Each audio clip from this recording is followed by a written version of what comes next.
Alright mga bay, pauwi na tayo. Pero magdasal muna tayo ng konti para sa ating kaligtasan, sa ating biyahe. Ayan. Lord, gabayan niyo kami at ilayo sa namang kapamakan, ganun na aking pamilya. Nawa po ay gawin niyong ligtas ang aking biyahe pauwi sa aming tahanan. So ikaw na pong bahala, Lord. Amen. Ayun na mga bay, let's go home. Medyo sabak na naman tayo sa lubak.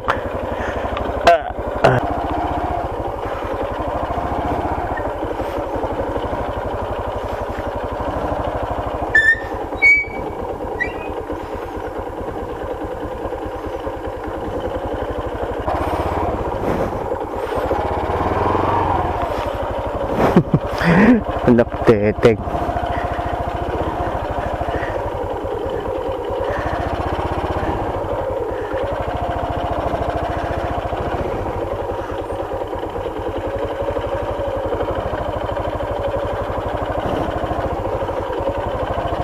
Pinahayam na.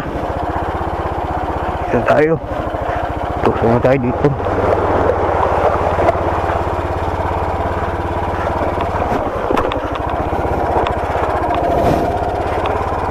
Alright.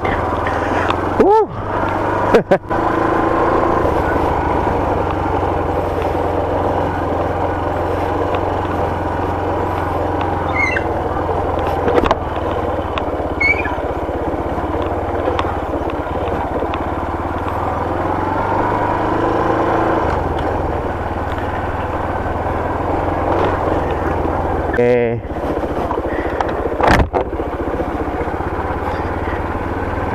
Hapon ko na natapos yung sasakyan na ginawa ko. Nagpalit kami ng preno sa likod.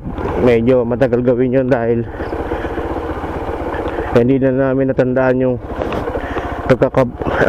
yung posisyon ng mga dating spring niya, kasi nga putol-putol na.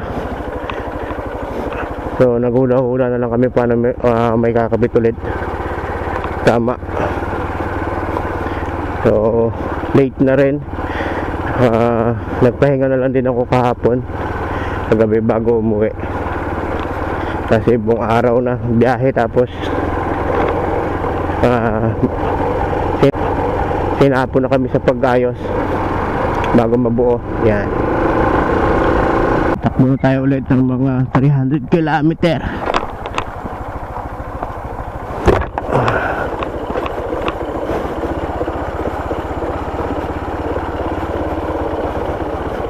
300 kilometer ulit. So beep beep sa mga makakasalubong or makakasabay natin dyan, sa mga naka classic dyan. Yan.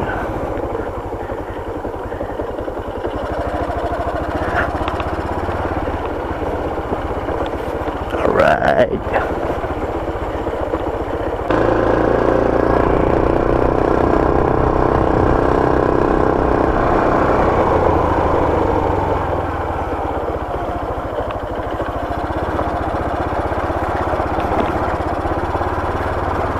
Siguro darating ako dun sa akin mga alas 9 umaga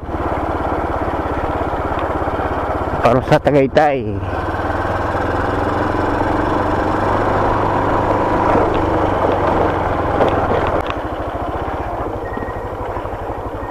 One three, gano'n.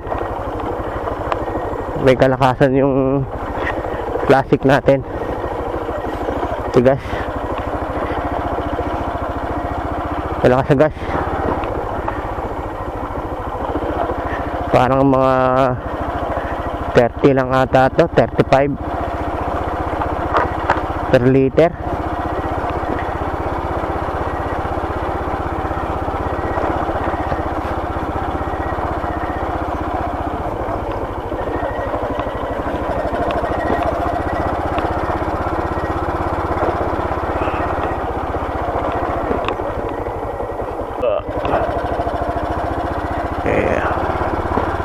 Balikan ko kayo mamaya mga bay. once na nasa labas na tayo at nasa highway na tayo, o kaya naman yung maliwanag na, o diba?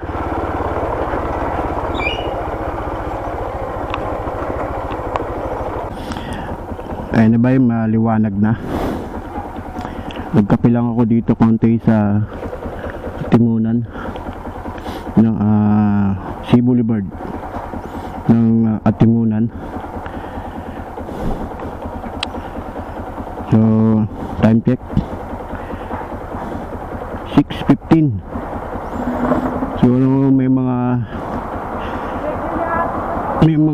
20 minutes na ako nandito. Ayan, nagkape lang ako ng konti. Hindi konti, marami yung ininom nating kape. Ayan, so here we are again. Let's back. Okay, alright. So abangan ninyo lahat ng ito. Naka-record to. Pero siyempre cut tayo. Yung mga magagandang moment lang at magagandang area yung ating